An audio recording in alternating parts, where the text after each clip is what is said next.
A partir de este momento, estamos contigo. Contigo unidos. Contigo y tus problemas. RCR presenta Contigo, María Corina Machado. Contigo, contigo, María Corina Machado. María Corina, María Corina. El momento llegó, Venezuela se unió. Venezuela, Dios nos bendiga, como todos los martes, es para mí un enorme placer y como siempre les digo, una gran responsabilidad poder compartir estos minutos con ustedes por aquí, por RCR 750, Radio Caracas Radio, la ventana de la libertad y la búsqueda de la verdad en nuestro país. En la dirección general de la estación Jaime Lestares, en la gerencia de producción Maritza Calla y en la producción de nuestro programa César Umbría, Justo Navarro y Malala Nogales. Y por supuesto, como siempre, está con nosotros en los controles José Gregorio González. Amigos, hoy tenemos un programa especial. Tengo invitado un gran amigo para arrancar abordando lo que está ocurriendo en América Latina y en particular en su natal Perú, que es Álvaro Vargas Llosa, y me honra como siempre que pueda compartir estos minutos. Está en este momento en una distancia y un uso horario distante, lejano al nuestro, pero siempre obviamente es un placer compartir con Álvaro y le agradecemos su presencia. No sin antes quiero hacer llegar dos mensajes. El primero a la fracción 16 de julio. Es el grupo de diputados que se han hecho una reputación y un nombre a punta de dignidad, de fuerza, de defender sus convicciones democráticas y liberales, más allá de lo que puedan haber sido circunstancias en las cuales era mucho más cómodo callarse. Han ido enfrentando y denunciando los atropellos del régimen y también las debilidades que en muchos casos hemos visto de quienes deberían adversarlo. La fracción 16 de julio está de aniversario este mes y yo me siento muy orgullosa de considerarlos mis compañeros de lucha y de vida. Y sé que así lo reconoce el país y además los demócratas que alrededor del mundo siguen la lucha libertaria de Venezuela. También quiero hacerle llegar todo mi cariño, mi profundo cariño a los habitantes de Maracaibo. He estado toda la mañana de hoy en contacto con muchas comunidades. No solamente el horror y, digamos, el saqueo socialista nos está generando tanto daño y desolación en estas horas a las familias venezolanas, pero se unen las inclemencias del clima, la onda tropical 63 que ha estado haciendo mucho daño en el país. Pues anoche le tocó al estado Zulia, en particular Maracaibo, 25 comunidades, la zona del Bayal, al sur del Maracaibo, 18 de octubre, en Milagros, San Miguel. Son 25 comunidades, son cientos de familias que han perdido en muchos casos todos sus enseres, inundaciones, y además súmenle a eso Maracaibo sin luz, durante más de 12 horas sin luz. Entonces, estás en tu casa de noche, viene la tormenta, se inunda, pero además ni siquiera tienes la posibilidad de buscar refugio. Así que a cada uno de los habitantes de Maracaibo, ustedes han sido siempre un referente de lucha, de fuerza, de coraje y de solidaridad.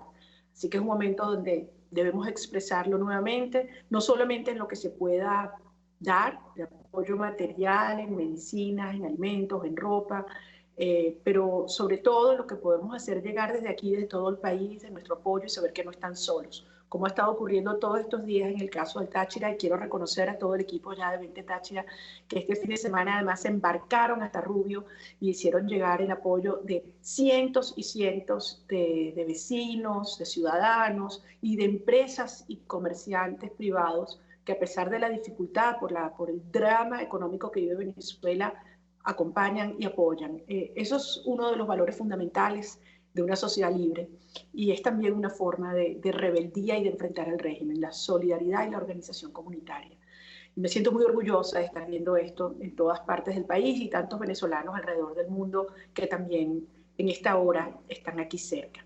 Pero bueno, esta es una hora donde están pasando muchas cosas dentro y fuera del país y en particular hemos visto unos días muy agitados en Perú, donde incluso aquellos que lo seguimos de cerca, a veces es difícil seguirle el paso y entender que pueden estar detrás, cuáles son las fuerzas que están detrás. de los cambios políticos y de este momento tan complicado, tan delicado y tan importante, porque si algo hemos aprendido los latinoamericanos es que esta no es una lucha individual ni aislada. Lo que pasa en Venezuela indiscutiblemente tiene un impacto en el resto del hemisferio, y lo que está ocurriendo en este momento en Perú también lo tendrá por nuestra lucha para desarmar esta amenaza y este proyecto transcontinental de socavar las democracias liberales.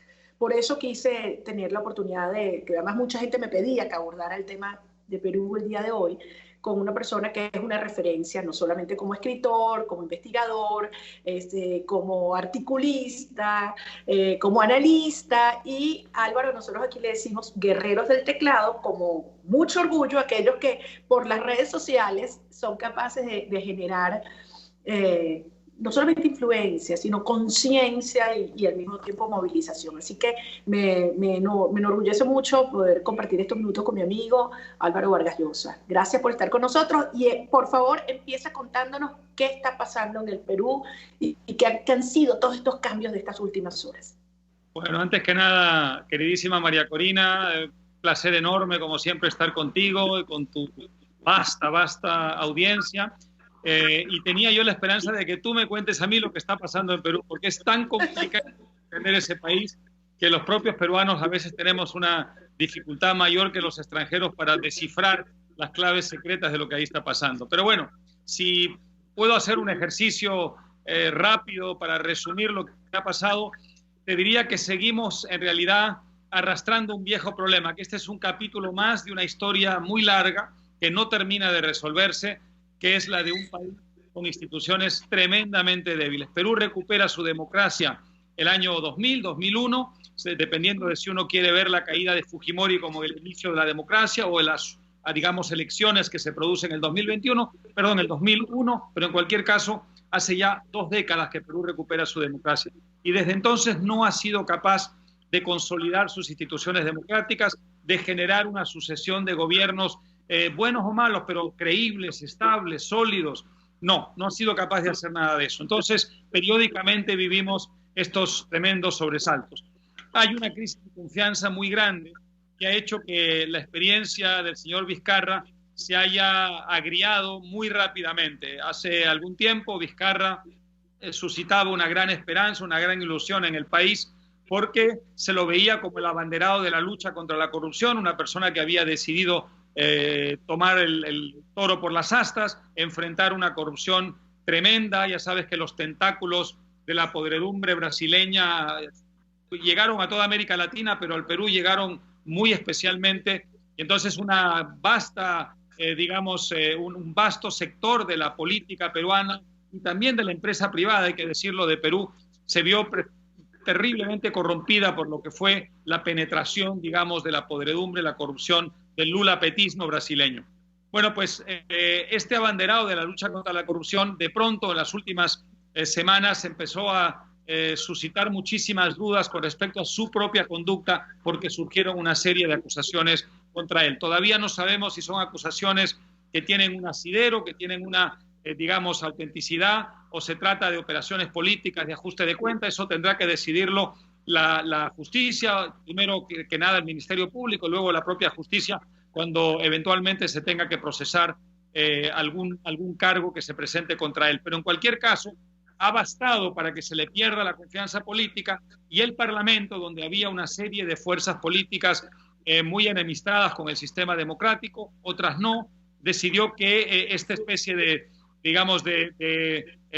debilitamiento de la figura ética de Vizcarra era una gran oportunidad para asestar un golpe contra él, a pesar de que dentro de muy pocos meses tenía previsto Perú y sigue teniendo previsto un proceso electoral. Eso es más o menos lo que ha ocurrido luego de una crisis de una semana en la que ha habido manifestaciones multitudinarias, bastante violencia por parte de la policía, 2 muertos que lamentar, 8 heridos. El país ha decidido finalmente forzar, una salida política, y el Parlamento, bajo una enorme presión popular y mediática, ha decidido poner en la presidencia, usando un cauce constitucional, a Francisco Sagasti, que es la persona que está juramentando el cargo esta misma tarde. En esa semana se produjo, tras la caída de Vizcarra, la subida al poder de quien entonces presidía el Parlamento, Manuel Merino, una persona que suscitaba una enorme desconfianza porque desde hace ya algún tiempo había dado muestras de estar dispuesto a saltarse los procedimientos democráticos y a interpretar muy caprichosamente los artículos constitucionales correspondientes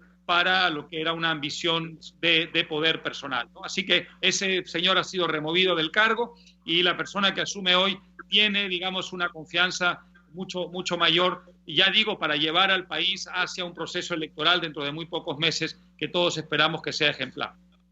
Ahora, ahí hay un elemento que a mí me resulta profundamente esperanzador y admirable en el comportamiento de la sociedad peruana. Uno, el hecho de que un comportamiento antiético vinculado a la corrupción haya en efecto socavado el apoyo que tenía una figura. Tú bien lo has dicho, eso no se ha comprobado, pero que esa denuncia haya tenido ese efecto en unas sociedades como las nuestras, donde el mundo dice, bueno, que son todos corruptos y a la gente no le importa la corrupción. Pareciera que no es el caso en este caso de Perú. Y en segundo caso, el caso del segundo presidente Merino, fue más bien la amenaza totalitaria y anticonstitucional, lo que a su vez produjo el rechazo popular. Entonces pareciera que hay una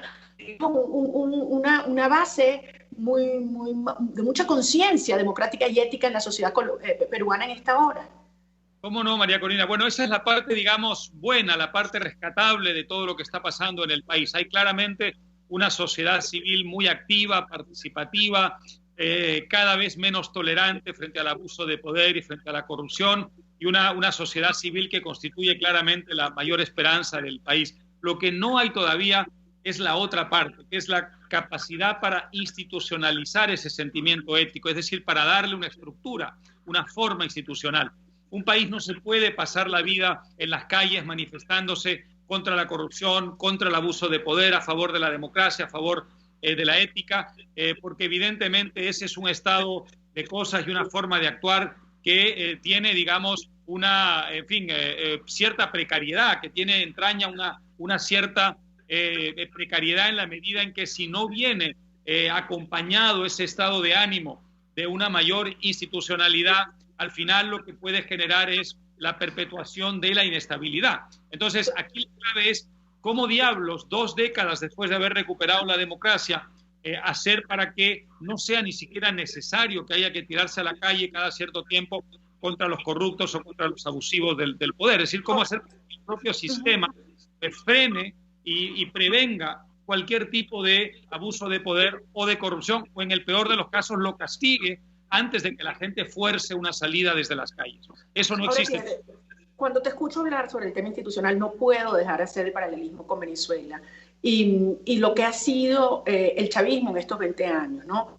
Una sistemática destrucción de todo vestigio de institucionalidad y Estado de Derecho, una sistemática destrucción, digamos, de los lazos familiares y comunitarios, y desde luego la habilidad que tienen para provocar el caos y reinar en el caos. Y hay muchas personas que en su momento no quisieron verlo, que esto era un proceso, digamos, sistemáticamente provocado para que, además de convertir a nuestro país en el hub, en el centro del conglomerado criminal donde ha confluido terrorismo, narcotráfico, crimen organizado, etcétera, pueda, digamos, extender estos tentáculos como una metástasis y generar desestabilización, caos y destrucción de las democracias liberales en el hemisferio. Muchos países no han querido ver esto. Lo recuerdo hablando con amigos chilenos, ya los colombianos lo tienen encima. ¿No crees tú que si no han habido, digamos, una huella con la presencia de algunos actores vinculados al Foro de Sao Paulo y al régimen cubano, al menos haya la clara pretensión de aprovechar este momento para avanzar en esta dirección también en el Perú? Como no, si ellos logran encontrar un espacio para eso, lo van a aprovechar, María Corina, y depende de la sociedad peruana rechazar eso contundentemente. En el Perú ya hay una presencia de grupos que no son mayoritarios, felizmente, son relativamente minoritarios, relativamente marginales, pero que sí son eficaces en ciertas áreas y en ciertas cosas. Por ejemplo, grupos que han logrado con mucho éxito paralizar proyectos de inversión importantes de capital extranjero, sobre todo en el campo de la minería. Ellos se organizan con mucha eficacia y mucha rapidez cada vez que hay un proyecto minero significativo para paralizar ese proyecto y, por tanto, ahuyentar el capital extranjero. También ha habido operaciones a veces violentas, de tomas y de penetración, digamos, de instituciones democráticas mediante el uso de la fuerza, pero hasta ahora no han logrado, digamos, lo que sí han logrado en algunos otros países, es constituir una especie de masa crítica que les permita tener una actuación, por ejemplo, un resultado electoral significativo o tomar, digamos, ciertas áreas de la vida política dentro de los cauces democráticos que les den una base de poder desde el propio Estado. Todavía no han logrado eso, han funcionado de una manera más bien marginal. Sí hay una izquierda, digamos, institucional que ha logrado puestos de poder todavía minoritarios, pero que en realidad no responde directamente a esos grupos, porque en cierta forma se ha visto esa izquierda desbordada por esos grupos mucho más radicales y mucho más violentos, mucho mejor organizados y a veces mucho mejor financiados también. Eso te iba a decir, con toda la plata del mundo, porque eso sí es verdad que no tiene ningún tipo de límite de acceso a dinero de todas las fuentes y las actividades ilegales y criminales, pero además se complementan entre sí. Yo te digo, ya no es solamente el Foro de Sao Paulo, ya entendemos que esto es una cosa mucho más grande, global, y que en el caso de Venezuela además se han quitado todas las caretas por la presencia ya descarada de agentes del régimen de Irán, del régimen ruso, del régimen sirio, turco e incluso la vinculación con China. Ahora, hay algunas personas que en estos últimos tiempos sienten que, digamos, esas resistencias democráticas en América Latina se han resentido y que hemos retrocedido. El caso de Argentina, el más reciente caso de Bolivia, que es muy lamentable. Vemos los ataques contra la democracia colombiana, que además se expresa con ataques terroristas, con grupos que sabemos que están financiados por intereses, como tú bien dices, de izquierda, para impedir el funcionamiento y alterar la economía de un país. Y bueno, ahora vemos el caso peruano. ¿Cómo ves tú el futuro? Hay una elección próximamente en Ecuador, también obviamente hubo el triunfo de la calle Pou en Uruguay. ¿Cómo ves tú este equilibrio de fuerzas en América Latina y los próximos eventos que tenemos en el cronograma por delante? Cómo no, mira, yo siempre quiero ver el vaso medio lleno en lugar de medio vacío, a pesar de que soy muy realista y muy consciente de los peligros, y yo rescato muchas cosas. Una de ellas es lo que acabas de mencionar, las elecciones que tendrán lugar el próximo año en Ecuador. Yo tengo una enorme esperanza en la candidatura de Guillermo Lasso. Creo que Guillermo Lasso será una figura transformadora no solo para Ecuador, sino también para la región, a pesar de que Ecuador es un país con 17 millones de habitantes. Evidentemente el peso demográfico no es comparable al de un Brasil o al de una Colombia incluso. Sin embargo, simbólicamente Ecuador puede tener un efecto como país andino extraordinariamente importante en toda la región sudamericana. Yo le pondría una enorme atención a lo que está pasando en Ecuador. Tengo una enorme esperanza con lo que está haciendo Guillermo Lasso. Es un asunto que sigo muy de cerca, María Corina. El caso de la calle Pou en Uruguay también es muy rescatable. Obviamente un país mucho más pequeño desde el punto de vista demográfico, pero qué importante, qué desproporcionadamente importante es Uruguay desde el punto de vista histórico y simbólico en América Latina. Una democracia antigua, una democracia sólida, institucionalizada, donde tenemos a una persona con enorme visión, con enorme coraje, que además ha tenido la enorme virtud de manejar, de gestionar la pandemia, es decir, un contexto tremendamente adverso con gran eficacia, lo cual ha fortalecido aún más su figura, algo muy importante desde el punto de vista de la región. Yo creo que en el caso de brasileño tenemos algunas cosas rescatables, a pesar de que sé muy bien que el señor Bolsonaro muchas veces nos asusta a todos con esa capacidad que tiene para escandalizar a través de el tuit, de sus declaraciones altisonantes, pero ahí hay algunas cosas muy interesantes. Tienen el mejor ministro de Economía de la región, un hombre con la cabeza muy bien amueblada, como dicen los españoles, que tiene ideas muy claras, que sabe a dónde va, que está llevando a cabo con enorme dificultad y enfrentando enormes adversidades un proyecto de reformas liberales significativas. Y yo tengo... Y que hay que, perdón que te interrumpa, pero que hay que reconocerle, después de un periodo de pandemia como el que tú describes, hoy Bolsonaro está en el nivel de mayor apoyo popular desde que llegó al poder. Es decir, no es una cosa frecuente en la región, por cierto. Tiene una base de poder muy grande y yo creo fundamental ahí el rol del ministro de Economía y de las reformas económicas, porque los brasileños saben muy bien lo que provocó el gobierno anterior. Es decir, el régimen anterior, en realidad, fue una sucesión de gobiernos, provocó no solamente una podredumbre generalizada desde el punto de vista ético, la corrupción monumental que ha producido el lulapetismo en Brasil, ya la conocemos, sino que también condenó a Brasil, después de unos años de crecimiento mentiroso, a una recesión que ha sido la más larga de la historia de Brasil. De manera que hay una todavía expectativa muy importante de lo que pueda pasar ahí. Así que tenemos una serie de casos significativos, María Corina. En el otro lado de la balanza, evidentemente, está la tragedia argentina. Yo soy amigo del presidente Macri, lo conozco hace mucho tiempo, sé que tú también, he compartido con él muchos eventos, y aunque yo entiendo muy bien el contexto dificilísimo en el que le tocó gobernar, la herencia envenenada que recibió, los constreñimientos a los cuales se enfrentaba para poder tomar decisiones, creo que le faltó un poquito más de agresividad y de audacia en la toma de decisiones, y creo que es una lección muy importante para otros gobernantes, por ejemplo, para Guillermo Lasso en Ecuador, el día que le toque, como todos esperamos, o por lo menos los que pensamos de una cierta manera esperamos asumir el mando. En el caso de Bolivia, creo que la división de las fuerzas democráticas hizo un enorme daño a lo largo de todo el proceso electoral y le abrió las puertas al regreso de Evo Morales a través de su títere. Pero en fin, estos son casos, digamos, evidentemente que lamentar, pero eso no significa, María Corina, que las cosas estén desde el punto de vista de la causa del populismo autoritario mejor que antes. La Argentina está naufragando económicamente en este momento, Argentina está sumida en un caos absoluto y total. Yo creo que la experiencia argentina va a abrir una vez más las puertas a una posibilidad liberal y espero que la aprovechen mejor en el futuro. De eso exactamente te quiero hablar. Tenemos que ir a una brevísima pausa. Al regreso te voy a robar unos minuticos más, porque yo quiero precisamente conversar contigo de cómo ves ese péndulo postsocialismo en términos de oportunidad para el desarrollo de un modelo liberal y la construcción de una sociedad liberal.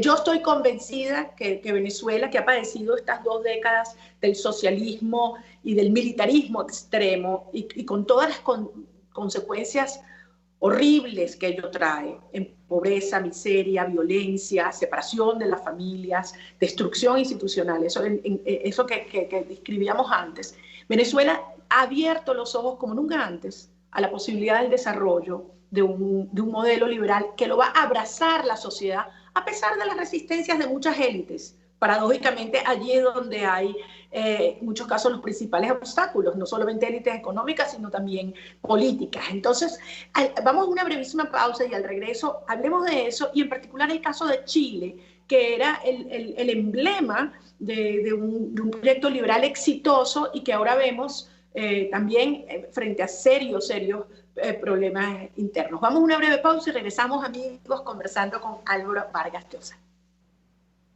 Usted escucha Contigo, solo por RCR 750 AM. Puedes seguirnos en nuestras redes sociales. En Twitter, @RCR750, la radio que se ve. En Arnamar contamos con una muy extensa gama de productos cosméticos de primerísima calidad para el cuidado personal de toda la familia. En Arnamar nos sentimos orgullosos de ofrecer tratamientos especiales para el cabello y para la piel tanto de adultos como de niños, bajo las más estrictas normas internacionales. Y en Arnamar siempre estamos innovando para satisfacer las exigencias de la calidad de vida de hoy. Arnamar Cosméticos, toda una vida dedicada al cuidado personal de la familia venezolana. Antes de empezar el día, entérese de lo que acontece en el país junto a Pedro García Otero en Titulares de la Mañana. De lunes a viernes a las 6:30 de la mañana. Acompáñelo y empiece su día bien informado. Titulares de la Mañana con Pedro García Otero. Solo por RCR 750 AM. Porque lo bueno une. RCR 750 AM. Porque lo bueno une. Les estamos presentando Contigo, el espacio donde tú y tus dirigentes se escuchan, solo por RCR 750 AM. Aquí estamos, amigos, de regreso contigo y conversando con un gran amigo de la causa de la libertad en todo el mundo y en particularmente en América Latina y en Venezuela, que es Álvaro Vargas Llosa. Álvaro, gracias por estos últimos minutos que te estamos quitando, pero yo no quiero de despedirme de ti, que además has dedicado tu vida a escribir sobre lo que representa una sociedad abierta, una sociedad libre, donde hay instituciones inclusivas, donde se fomenta el mérito, la excelencia, el emprendimiento, el conocimiento, la cooperación, vis a vis las sociedades donde es el Estado quien se impone, controla y domina. Y Chile fue un ejemplo por décadas de una sociedad que iba creciendo en bienestar, no solamente en el Producto Interno Bruto, per cápita, la calidad de vida, etcétera. Y de la noche a la mañana vemos cómo empieza a sucumbir también ante no solamente la tentación populista y de izquierda, sino a las mismas redes del crimen que sustentan el modelo o el régimen venezolano. Era inesperado, de alguna manera parece que Chile era como la joya de la corona y que tenían que ponerle mano y destruir ese emblema, ese baluarte. ¿Cómo lo ves tú y qué perspectivas ves para Chile? Mira, yo vi, María Corina, algo muy parecido en Chile a lo que había visto ya en España, un país que hace un inmenso esfuerzo para pasar del subdesarrollo al desarrollo, en el que hay una primera generación que hace un esfuerzo tremendo, que trabaja, que ahorra, que invierte, que se conduce con un gran sentido de futuro. Luego viene una siguiente generación que le toma la posta, pero que empieza poco a poco a perder la noción del enorme esfuerzo que hicieron los padres, y luego viene una tercera generación que lo empieza a destruir todo, porque esa tercera generación lo tiene todo muy fácil, María Corina. Se pierde la cadena de transmisión generacional. La primera generación que inició el proceso de desarrollo y esa tercera generación que cree que la prosperidad y la riqueza es algo que ya está dado y no que ha habido que construir con enorme esfuerzo. Es decir, son los nietos bien de una generación que tuvo que romperse el alma para construir la prosperidad chilena, ¿no? Desgraciadamente hay complacencia, hay una tendencia a la complacencia en la transmisión generacional cuando un país pasa de su desarrollo al desarrollo. Así que creo que esto ha sido muy importante en el caso chileno. Y luego hay otra cosa, y es la radicalización de la izquierda chilena. Había una izquierda chilena muy sensata que formó parte del proceso democrático con un gran sentido de responsabilidad, asumiendo muchas de las reformas que la democracia había heredado, en algunos casos expandiéndolas, por ejemplo, bajo Ricardo Lagos, que firmó muchos tratados de libre comercio, etcétera, etcétera. En un momento dado, esa izquierda jugó un juego muy irresponsable, radicalizándose y pasando, digamos, a tomar una actitud francamente desleal con la convivencia pacífica y con la democracia chilena. Y esa izquierda arrastró a gran parte del espectro político y una parte de la sociedad chilena, y hoy día ha generado las condiciones de incertidumbre que todos vemos. Qué gran lección para finalmente el resto de América Latina, María Corina, qué gran lección para todos nosotros. ¿Cuál es el resumen de todo eso? Que la batalla de la libertad no termina nunca, que la batalla de la libertad hay que darla todos los días, absolutamente a toda hora del día, incluso cuando un país logra dar el salto al desarrollo. Y yo creo, yo agregaría esto que estás planteando, es que no podemos subestimar lo que estamos enfrentando. Nosotros en Venezuela tenemos dos décadas escuchando cómo nos califican de enemigos y como somos demócratas y queremos un país donde puede existir la convivencia sobre la base de la resolución de conflictos por métodos pacíficos, nos negamos a entender cuál era la naturaleza de lo que enfrentamos. Yo creo que en el caso chileno ya ha quedado claro que además de los elementos y las dinámicas internas que tú describes, ha habido la presencia indiscutible por financiamiento, con inteligencia, con agentes, con personas y desde luego con todo el bombardeo comunicacional por parte de esta que yo llamo esta operación transcontinental y criminal. Entonces, yo creo que la sociedad chilena no vio eso venir. Yo al menos hablé con bastantes líderes chilenos y no creían que era posible por la distancia enorme con Venezuela que esos tentáculos llegaran allí. Entonces, yo sí creo que es un momento de entender que estamos enfrentando una operación global en la cual nosotros no podemos seguir luchando de manera aislada. Y lo digo también por Perú, porque yo veo un riesgo en el caso peruano y debemos salir todos a acompañar, a proteger y a defender sus instituciones y asegurar que pueda tener un ejercicio electoral transparente en abril del año que viene, ¿no? Así es, sin ninguna duda, María Corina. Hay algo que los enemigos de la libertad hacen fantásticamente bien y es organizarse y actuar en solidaridad y montar cadenas internacionales y abrazarse unos a otros y actuar de manera simultánea. Nosotros no hemos sabido hacer eso bien nunca. Lo hemos hecho por lo menos mucho menos que ellos. Y yo creo que es fundamental eso que acabas de decir tú, para nosotros también. Es decir, nuestra causa necesita globalizarse, necesita sincronizarse. Tenemos que actuar como un frente unido, en simultáneo, 24 horas al día, porque ellos no se duermen nunca. Nosotros tampoco tenemos derecho a descansar. Bueno, ¿qué te voy a contar eso a ti que eres una persona que está en vigilia permanente por la libertad? Pero es un mensaje para todos los demás. Es decir, no debemos ceder nunca una pulgada, un centímetro a los enemigos de la libertad, porque si no nos ganan la batalla. Última cosa, Álvaro. Yo estoy convencida que Venezuela tiene por delante una oportunidad única. A estos criminales los vamos a sacar con fuerza interna, los vamos a sacar con el apoyo de las democracias de Occidente que van a llegar. Ha sido duro y difícil coordinarlas y sensibilizar las fuerzas, pero eso llegará. Y entonces se le va a presentar a la sociedad venezolana, para mí, la oportunidad histórica más grande de nuestra vida republicana.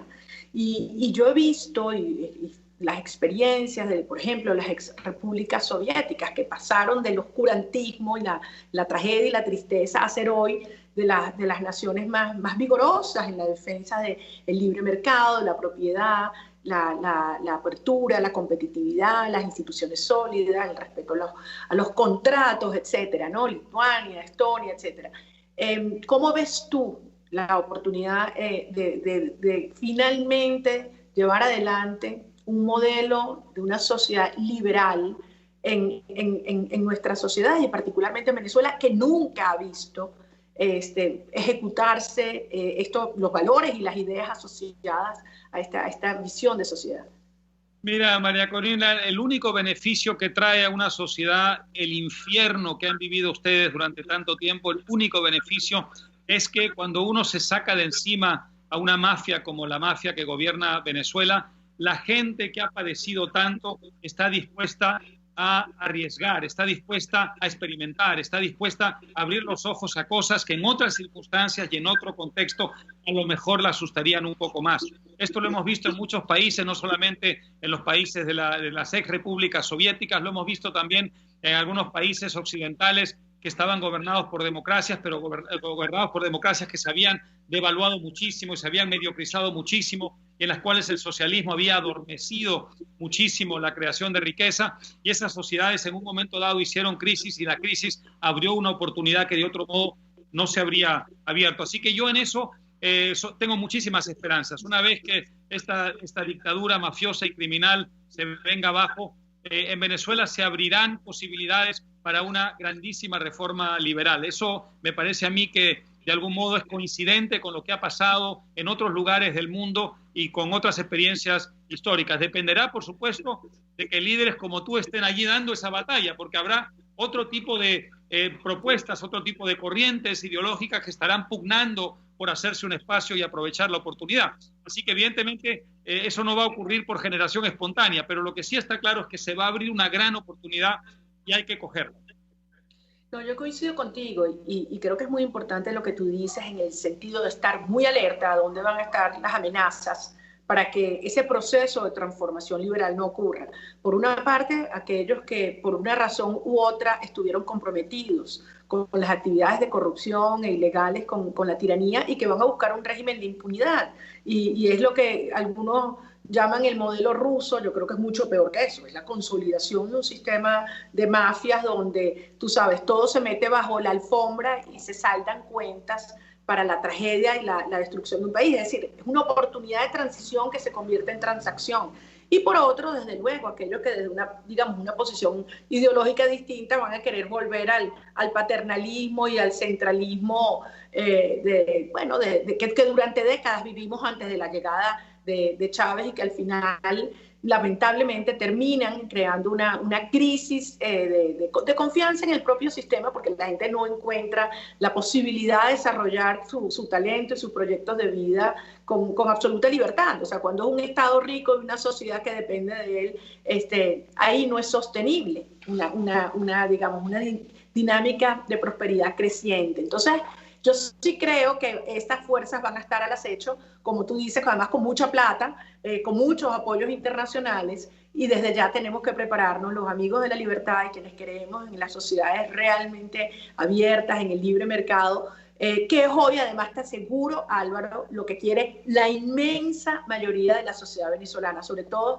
los más jóvenes y sobre todo aquellos venezolanos que están, digamos, en las clases populares, en los sectores trabajadores. Ahí hay una claridad absoluta de lo que funciona, de lo que no funciona y de lo que queremos alrededor de estos valores liberales, que fueron al final los que idearon nuestros padres fundadores. Así que yo también tengo esa convicción de que, a pesar de que nos esperan probablemente los momentos más oscuros y más peligrosos de nuestra lucha libertaria y de nuestra historia, vamos a tener esa enorme oportunidad y que la vamos a aprovechar.